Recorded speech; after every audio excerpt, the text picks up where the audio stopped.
Hello once again, my friends, my fellow modelers, and my fellow science fiction fans. We got a little flashback today. I had recently told you guys that in light of my new recording equipment, as well as the video producing software, my quality of the videos have come up quite a bit since I started, and I wanted to show you guys some of my older stuff that I had made videos for, but sadly the video quality was just terrible. I'd like to do that today, and I want to go to another one of my childhood favorite series, and I want to go to Star Blazers. And I always loved Star Blazers, the cartoon. My favorite was the first season because I liked the Gamelons and I liked Leader Deathlock. But I ended up getting a model kit a while ago, and because everything was in Japanese, I didn't really see the scale of the model, and you know, the picture looks gigantic on the in the photographs. But I ended up getting the Space Battleship Yamato. It's called more that now. A movie in Japan. Let's see, I think 2000 and I don't remember if it's 2017 or 2019, but they had made a movie of Star Blazers, but it's not called Star Blazers. It's actually called the Space Battleship Yamato. In the United States, it was Star Blazers, but in Japan, it was the Yamato, Space Battleship Yamato. Anyway, I had gotten the model kit in. I remember it said delivered, and I'm like, it can't be delivered because there's nothing here. There's no box. And I'm like, well, this little tiny little thing can't be the model kit. But it is. And I want to show you guys. This is the Space Battleship Yamato. It is beautiful. And the box looked just enormous in the listing. But what I want to do is I want to show you guys this tiny little kit. I was thinking about getting a larger kit. Maybe someday. But let's go over to the desk where there's more light, and I'll show you guys the Space Battleship Yamato. Okay. So we got a little bit more light. I want to be able to show you guys the box. Beautiful. And this is Star Blazers. This is 2202, the 2202. And you can see the Voyager Star Blazers. And that's what I was more familiar with as a kid. I remember Star Blazers always came on after school, and I would watch. It started with Force 5, and it had Guy King, and then it was capped off by Star Blazers, and I like Star Blazers the best. And I love the battleship. I love the storyline. The Earth fleet is just about wiped out by the Gamelons, and in a last-ditch hope and effort, they resurrect an ancient sunken battleship and they turn it into a spaceship, and eventually she ends up saving Earth. I love the storyline. It's so cool. And this is the Yamato, and in the United States this was the Argo, and in Japan this is the Space Battleship Yamato, and in the United States this was the series Star Blazers. Again, he did a movie, and the movie was just phenomenal. The effects, the cannons, the guns on the side, the anti-aircraft guns, the wave motion gun, the engines, is just amazing. But anyway, getting on to the kit, this is by Bandai.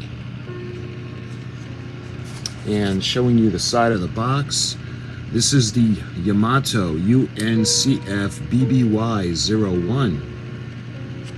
And I'm assuming that that's the translation in Japanese. And you can see this has got really small parts. It's got the warning on it. Looking at the end of the box, you guys can see this is Bandai kit number 0221062. And my more familiar Star Blazers. And looking at the other side of the box, let's see, I don't see a date on here. And this is all in Japanese, I believe. It shows you possibly what you need for tools to build the kit. The other end of the box is the same. Actually, it's got a different number on this side. This is 0221062 and it's dash 600. And there's nothing on the back. So, let's open up the little box. It's so small. And you got some writing on the inside of the box. They've got the painting scheme, or the paint key. And see, a lot of it's in Japanese.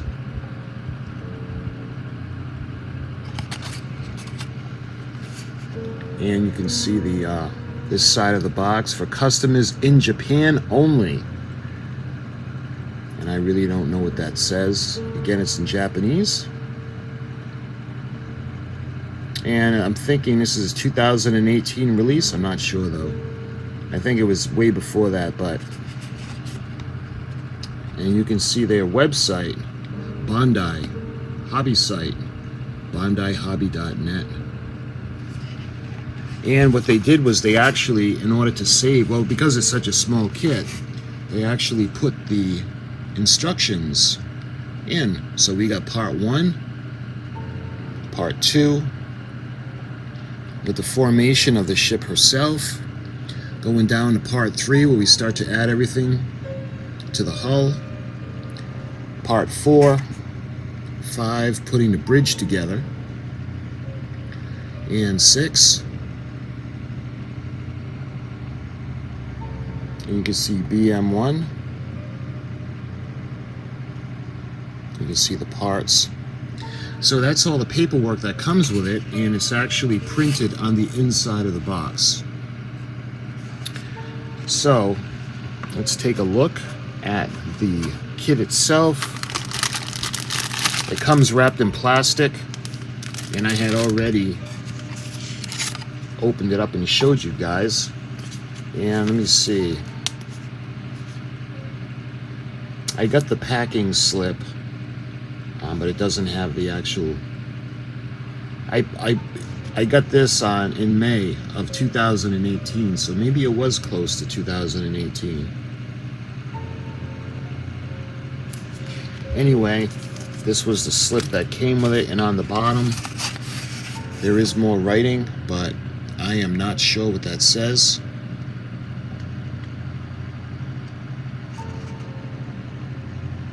I'm assuming it's warnings for the pieces, the small parts, things of that nature, but I'm not sure. I can't tell. So that's the box. That's all. Actually, that's all the paperwork that comes with it. So when we open it up, the first tree, we have the base for the ship, and you can see the little. It's a little ball at the end, and it's a little ball and socket, a lot like the Polar Lights and the Diamond Select models use. So the ball goes into the ball and socket, and this gets mounted into there, and then you can move the ship up and down. And this is BM1. Looking at the red parts, because it's molded in red and a kind of a gray plastic. So we've got the hull. You can see part of the lines. It's such a tiny little kit. It's got pretty good detail on it. I want to make sure the camera picks it up. So I'm going to put this in high definition. And one thing I like about the cartoon is the cartoon, well, this was a ship that sailed on the ocean in the Pacific. And she had the stabilizers on each side of the bottom of the hull. They would have been right around there in the middle of the ship to stabilize it in rough weather. Well, in space, they didn't need it. So in the movie, they eliminated that, but the cartoon has the stabilizers. So I'm glad that we can put the stabilizers in so I can build it like the cartoon. That's the Argo that I remember. So that's what these are. You can see the bottom, and I think that's where the base, it gets mounted to the base. And on the bottom of the ship, towards the aft end, is actually where the door would open and all the fighter jets would come out, or the fighter aircraft. And it looks like we have the bridge. Or that's not the bridge, I'm sorry. It looked like the bridge, but this actually goes on the bottom of the ship.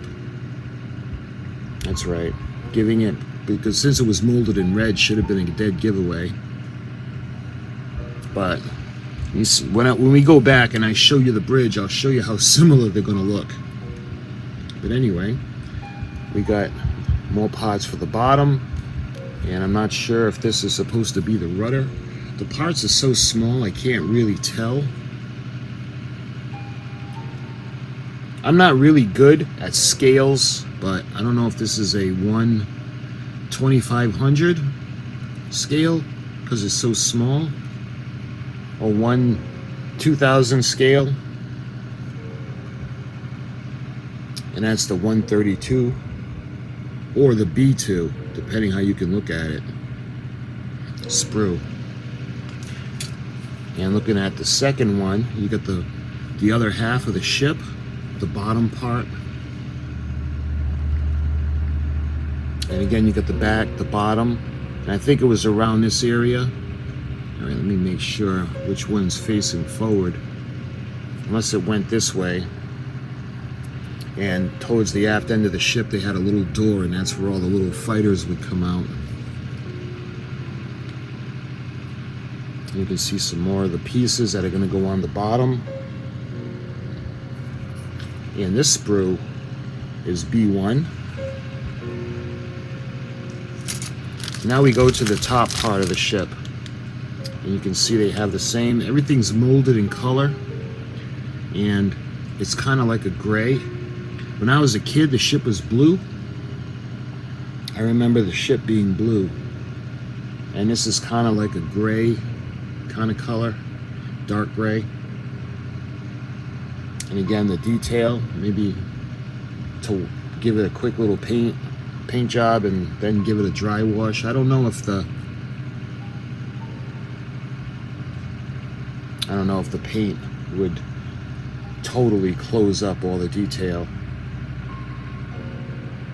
You can see the engines and how small that is, and a model this small is going to be nearly impossible to light. Well, nothing's impossible, but difficult, let's put it that way. You can see her guns, her main guns. We got 3 gun turrets. And I believe this is the bow of the ship. You can see where the gun turrets are going to go, and then right up all the way to the bow is where the wave motion gun would be, just underneath the front. And I love the hopefully you guys can see those wings that are coming off the engines in the back. Some of the details, I mean, well, this is a small kit, but the Argo actually has, it's so small I need something to point with. They actually have an additional 2 engines on the bottom as well, but this doesn't have that. This just has the round main section. And this is A2. Actually, does this one have the bridge on it? I wanted to show you. Nope. And lastly, this is the last sprue that we have. This is A1. And let me make sure that we got the hull up the right way. You can see going down to the front. And they actually have the bow. I don't know if you guys can see that. That's where the wave motion gun would be. And again, it's not impossible to light. I would have to drill out that little hole, which isn't the end of the world, and put a light in there. And that would be the wave motion gun. The engines, it might be a little tricky. What I'm thinking is we'd have to drill the entire section out. Or we could, if I could drill around enough to keep that middle piece in. Like I said, it's not impossible to light this. And the actual trying to find the windows on a superstructure. The superstructure we're probably not lighting that just because it's so tiny. Matter of fact, it's so small, all of the guns on the side, they're all molded in one piece, and it's pretty small and thick. And here's the bridge, right in the center of my palm. And this is what I was talking about when I thought it was the bridge. Let's see. So you guys see that section right there in the bridge, and that's why when I had seen this, I wasn't sure if this would have been the bridge or not, but of course it wasn't, because it was molded in red. Anyway, we got the superstructure on this tree, and you got the kind of the radar, and we've got the couple of the smaller guns, and yeah, I mean, again, nothing's impossible, but I can't even see where the windows are, let alone try to think about, unless we would run fiber optics, but this is just so small, so tiny. I think the easiest thing would just be the wave motion gun and the engine. That wouldn't be the end of the world, and it wouldn't be that hard using the smaller little grain of rice type bulbs, but I don't foresee lighting this. I had wanted to get a larger kit, maybe at some point, because I love the Argo. I don't love the Yamato because she was an enemy of the United States, and she was actually the flagship of the Imperial Japanese Navy. So I prefer to refer to her as the Argo. More of an ally for Earth, for the planet Earth. She saves Earth in the storyline, so that's a good thing. And I don't know if you can see that iconic little notch in the front on the bow. She had one on either side too. And I think the actual Yamato had a Japanese, a flower on the front. But this, let's see, again, I want to show you guys a little radar coming off the sides of the bridge. So these are some tiny little pieces, and that is A1. So looking at it, we got a total of 5 sprues. We got 3 different colors. We have black for the base, we've got red for below the waterline, and we have the gray for the top and the superstructure. And again, the instructions are printed on the inside of the box. And this is the Space Battleship Yamato, or the Argo from Star Blazers. And I wanted to take this time to show you guys this video again, this model kit, because I wanted to show it to you in high definition. And this video is going to be a lot better than the last one that I had done, but again, I wanted to show you this, and I'm probably on the lookout for a larger model, because I'd love to do the Argo, and I want to light it. And this one is not going to be the easiest one to light. So my friends, I hope you enjoyed this quick little video of flashback to my childhood with Star Blazers and the Space Battleship, the Argo. And I probably will get a copyright strike, but I'm going to try to put up the introduction and the theme song, but we'll see. So my friends, until my next video, thank you so much for watching, and I'll talk to you soon.